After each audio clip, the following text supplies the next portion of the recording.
Ya makanya jangan sok hitung-hitungan sama orang. Siapa yang suka berhitung sama orang, Allah akan berhitung sama dia. Ini yang suka hitung-hitungan, nanti Allah juga hitung-hitungan sama dia. Jadi kalau kita nggak mau dihitung-hitung sama Allah, sama orang lain juga jangan hitung-hitungan. Kalau kita mau dapat fadlnya Allah, kedermawanannya Allah, maka kita harus punya jiwa yang dermawan pada siapapun. Gak mungkin kita dapat kedermawanannya Allah kalau kita juga gak dermawan sama orang lain. Jadi resepnya di situ. Sapa sing pengen rezeki ning grojok, ya harus grojok sama orang lain. Al pelitu wal bakhilu, rezekinya nanti ya pelitu wal bakhilu. Walaupun kelihatannya angkanya banyak ya. Rekening di bank sekian, banyak itu. Tapi rezekinya dia akan sempit, gak bisa ngerasakan. Taha ma anzalna 'alaikal Qur'ana litashqa illa tadhkiratan liman yakhsha. Allah itu punya dua sifat. Ada fadl, ada adil. Fadl itu artinya serba lomo kalau bahasa Jawa. Pemurah bahasa Indonesia. Sisi kedermawanan. Ada satu lagi adil. Adil itu sisi keadilan. Sesuai hitungan. Ya, adil itu sesuai hitungan. Contoh yang paling gampang, karyawan kerja dari pagi sampai sore selama sepekan. Gaji hariannya 100.000, hari Ahad libur. Berarti kerjanya berapa hari? 6 hari. Kalau 6 hari dia masuk dapat gaji 600.000, berarti bosnya benar atau enggak benar? Benar. Adil atau enggak adil?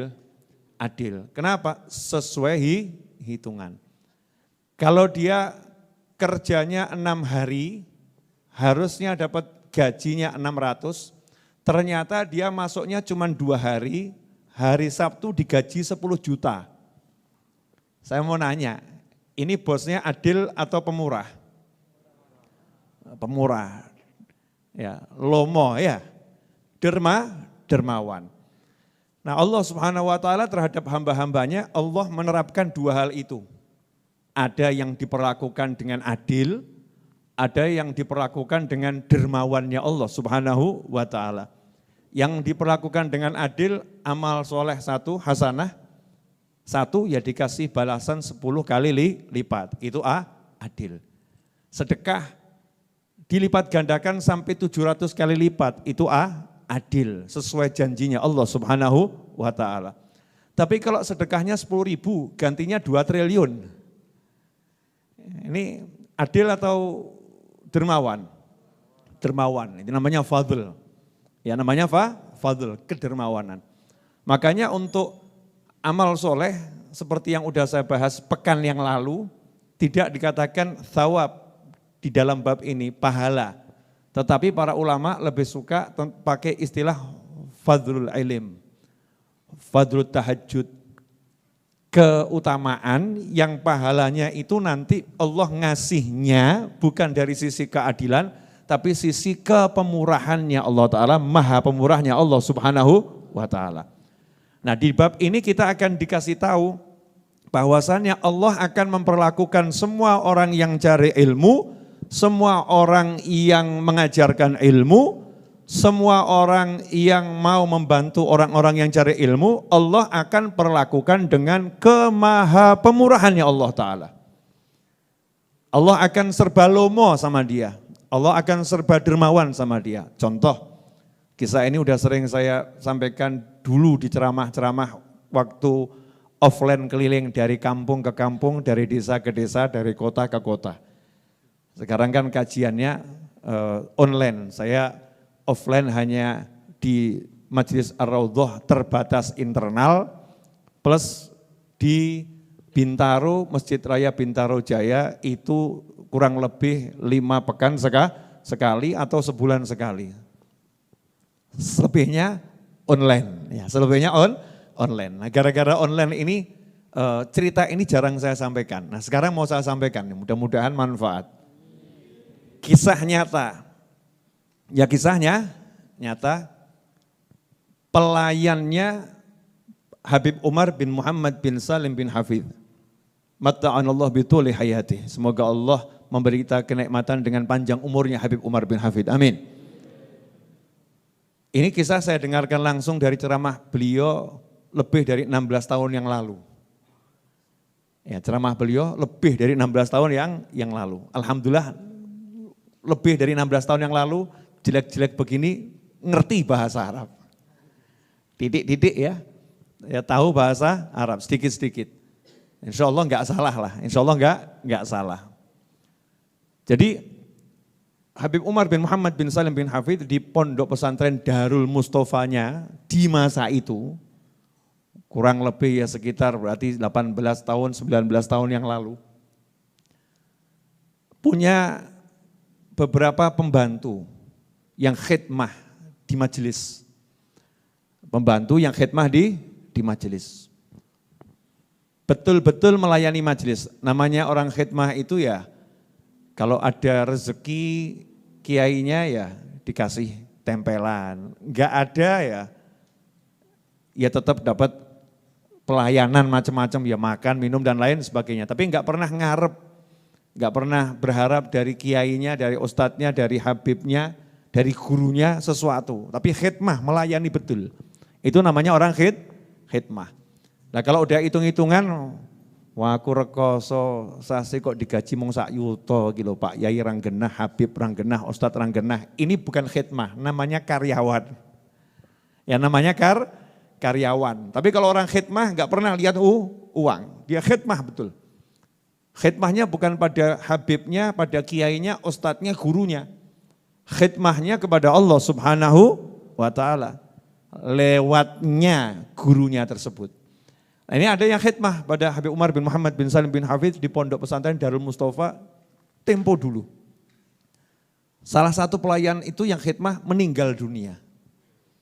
Sedo bahasa Jawanya ya sedo. Bahasa Jawa itu Masya Allah. Kalau ayam sedo ada enggak? Misalnya ada orang bilang ayam saya kemarin sedo itu, betul atau salah itu? Salah, padahal sedo artinya apa? Meninggal dunia. Kalau mati? Nah, pitikku mati, betul ya? Ayam saya mati. Kalau bahasa Indonesia ya ada mati, ada meninggal dunia. Ya rada alus meninggal dunia. Masa ngomong itu teman saya kemarin mati, itu kan enggak enak loh ya. Teman saya kemarin meninggal dunia. Nah ini meninggal dunia. Pelayannya Habib Umar bin Hafidh meninggal dunia. Nah setiap pelayan itu kan rata-rata punya CS-an ya. Punya sohib-sohib. Apa istilah itu? Ya teman itu bahasa biasa, yang rada seru sedikit.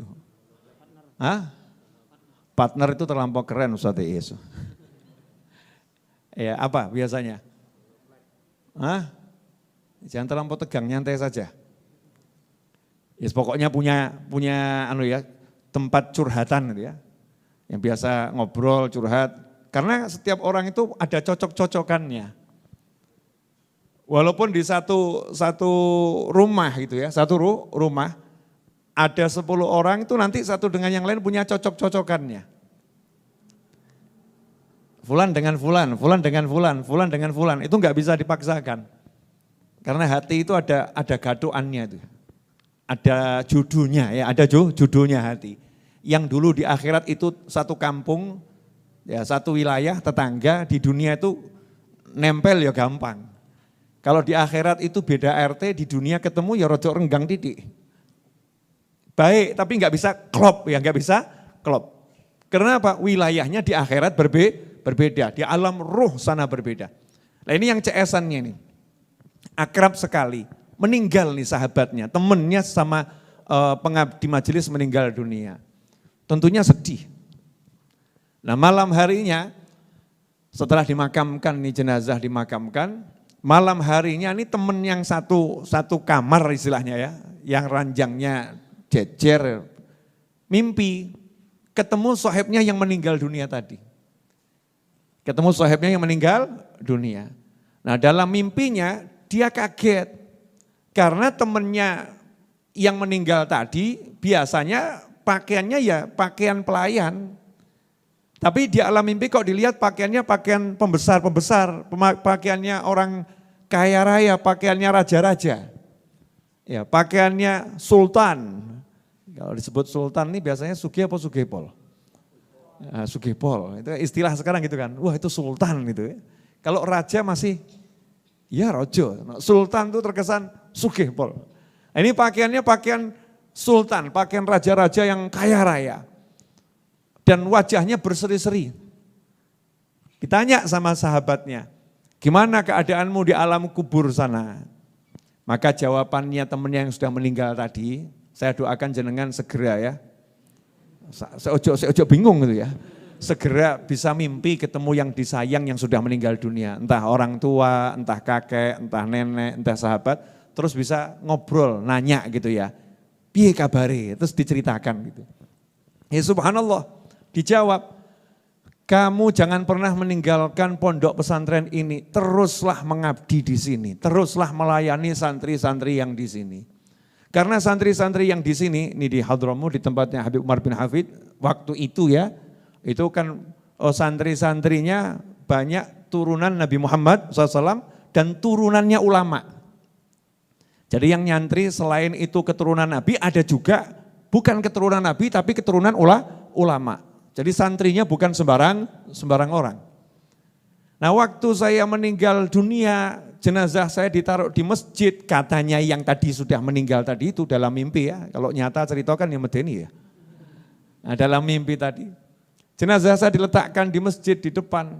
Sampai sekarang saya tidak ditemui malaikat mungkar wa nakir, tidak ditanya perihal kubur. Loh kok iso? Kok bisa kamu enggak ditanya? Iya. Karena begitu jenazah saya diletakkan, kakek-kakeknya, leluhur-leluhurnya, santri-santri dan guru-guru yang ngajar di pesantren ini semua datang nyambut jenazah saya. Kemudian semuanya itu bersof-sof menyolatkan saya, kemudian ngantarkan saya sampai kuburan. Ini rombongan arwah ya, Masya Allah. Rombongan ruh nih ngantarkan sampai kuburan dan ngomong sama malaikat, yang satu ini bersama kami, jangan kamu tanya. Wah asik betul ya. Nah, terus bangun. Akhirnya ngabdi terus. Nah inilah keutamaan yang diberikan kepada orang yang mau membantu orang yang cari ilmu. Orang yang mau melayani orang yang mengajarkan ilmu. Fadl, kalau dihitung mungkin kerjaannya enggak seberapa.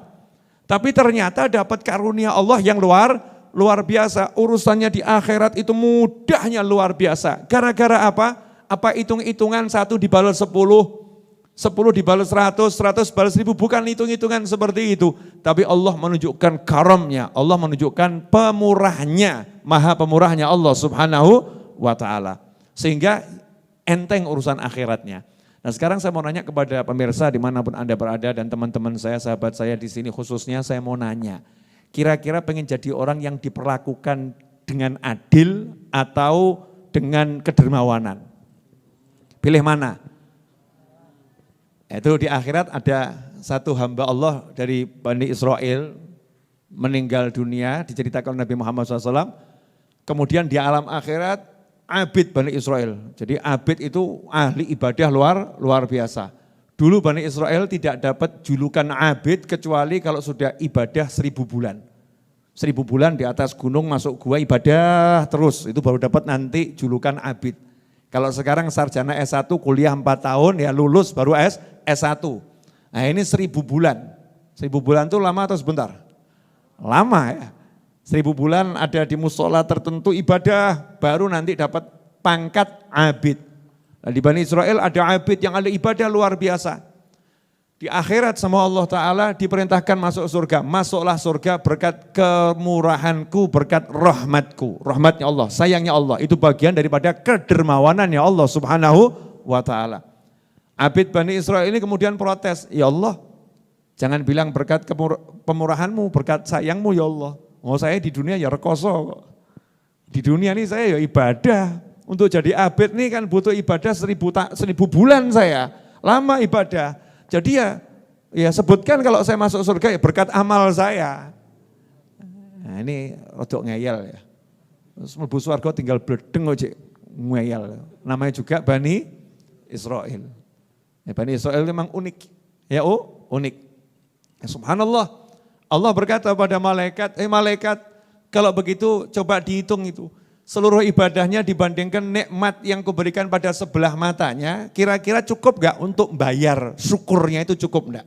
Kalau belum cukup masuk ke neraka.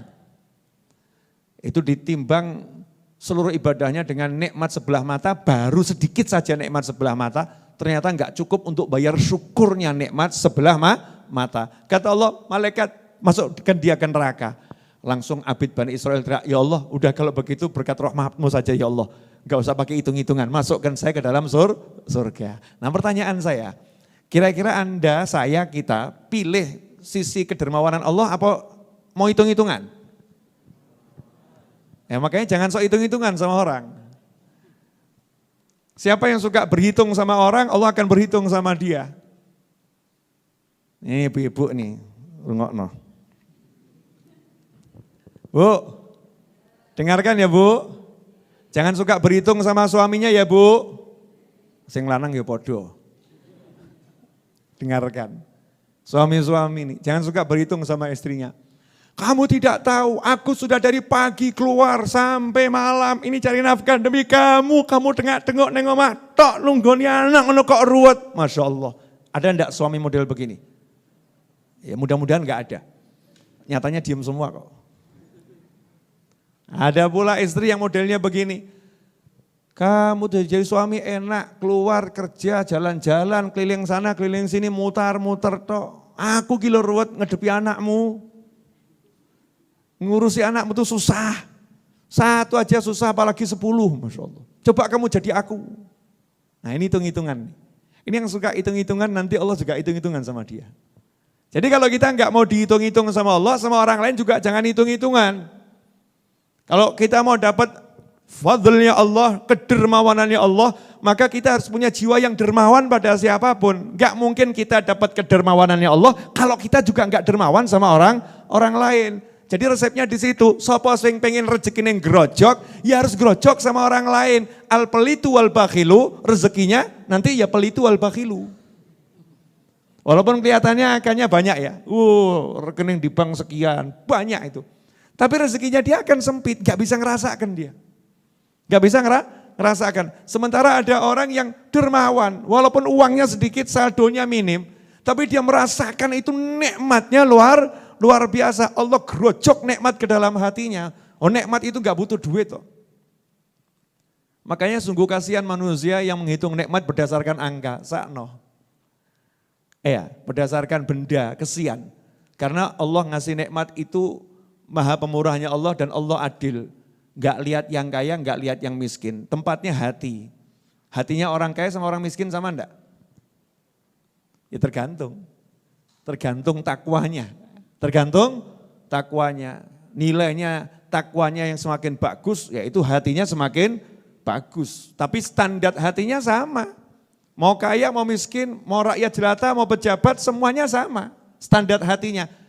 Dia bisa mendapatkan nikmat dari Allah Subhanahu wa ta'ala. Makanya kalau kita pengen dapat nikmat dari Allah ta'ala yang banyak, kita juga harus lomo. Masih ingat ceritanya Bani Israel yang suka ngutangi orang itu? Tapi jangan ditiru ya. Nah, di Bani Israel itu ada rentenir. Jenengan jangan niru ya. Jangan jadi rentenir. Naudzubillah min dzalik. Ada rentenir, tapi rentenir bijak. Rentenir bijak. Bijaknya boleh ditiru, rentenirnya jangan. Dia itu buat catatan, buku besar gitu ya. Beserta nama, alamat, tanggal utang, jumlah hutang, ya, terus pembayarannya bagaimana. Nah kalau ternyata dia lihat yang dia hutangi ini orangnya hidupnya susah. Hidupnya susah. Langsung di bagian belakang dia tulis lunas, enggak ditagih. Ajib ya. Yang bagian ngutang-ngutangi sanggup niru. Begitu dilihat ini kok yang berhutang hidupnya susah, ekonominya amblek gitu ya, jelungup ekonominya delosor, langsung sama dia dilunaskan, lunas nggak ditagih. Dan dia bilang hutangmu lunas sehingga nggak punya beban orang ini. Alhamdulillah. Tapi kalau ternyata memang punya duit, ya ditagih sama dia. Ditagih dan ada plusnya. Yang ditagih ada plusnya. Ini enggak boleh ini. Naudzubillah min dzalik. Jadi satu sisi dia punya sifat baik, melunaskan hutangnya orang-orang yang enggak bisa bayar. Di sisi yang lain dia punya sifat yang enggak baik karena dia jadi rentenir. Nah, orang tadi akhirnya menjelang ajalnya wasiat. Menjelang ajalnya wasiat gitu. Nanti kalau saya mau ngomong meninggal yang enggak enak, orang rentenir mati aja gitu ya. Katanya dia, nanti kalau saya mati tolong dibakar tubuh saya terus abunya buang ke laut. Saya takut sama Allah. Jadi ini rentenir bijak betul ya. Ngerti dosanya akeh wedi loh. Tahu dosanya banyak dan takut mati. Orang sekarang ini kita ini ngerti dosanya akeh awake dhewe ini. Kita ini dosanya banyak kayak ora wedi mati loh ya. Dosa kita ini banyak tapi enggak takut mati ya. Naudzubillah min dzalik. Dosa kita banyak, enggak takut meninggal dunia, enggak takut menghadapi maut. Sementara ini rentenir tadi takut. Singkat cerita, rentenir tadi akhirnya diampuni sama Allah Ta'ala semua dosa-dosanya. Dimasukkan dalam surganya Allah Ta'ala. Karena apa? Ya, sebagian kisah karena dia takutnya sama Allah Subhanahu wa Ta'ala. Tapi dalam kisah yang ini bukan masalah itu. Masalah apa? Karena Allah merasa malu untuk tidak mengampuni dia karena dia dermawan kepada hamba-hambanya Allah Ta'ala. Ini orang dermawan, dia enggak hitungan sama orang yang susah-susah. Masa ketika dia susah saya hitungan sama dia? Sama Allah diampuni dosa-dosanya gara-gara kedermawanannya. Karena dia enggak perhitungan sama orang lain, Allah juga enggak ngitung amalnya. Sedikit amalnya diterima, banyak dosanya diampuni sama Allah Ta'ala. Allah gunakan fadlnya, sisi kemurahan Allah Subhanahu wa Ta'ala. Jadi kalau kita diperlakukan sama Allah dengan kemurahannya Allah, ini enak atau enggak enak? Enak ya? Enak. Nah kalau kita pengen dapat kemaha pemurahannya Allah Subhanahu wa Ta'ala, maka kita harus tahu ilmunya. Makanya kitab At-Targhib wa Tarhib ini bab yang dibahas pertama kali adalah fadl, kemuliaannya ilmu, dan berbagai kemuliaan yang Allah berikan kepada orang yang cari ilmu, orang yang alim. Itu yang dibahas dulu. Karena kalau udah tahu ilmunya, akan terbuka gerbang-gerbang menuju ya kemurahan-kemurahannya Allah yang luar biasa. Nah insya Allah sekarang kita akan bahas, masuk babnya. Mudah-mudahan berkah. Amin. Monggo diunjuk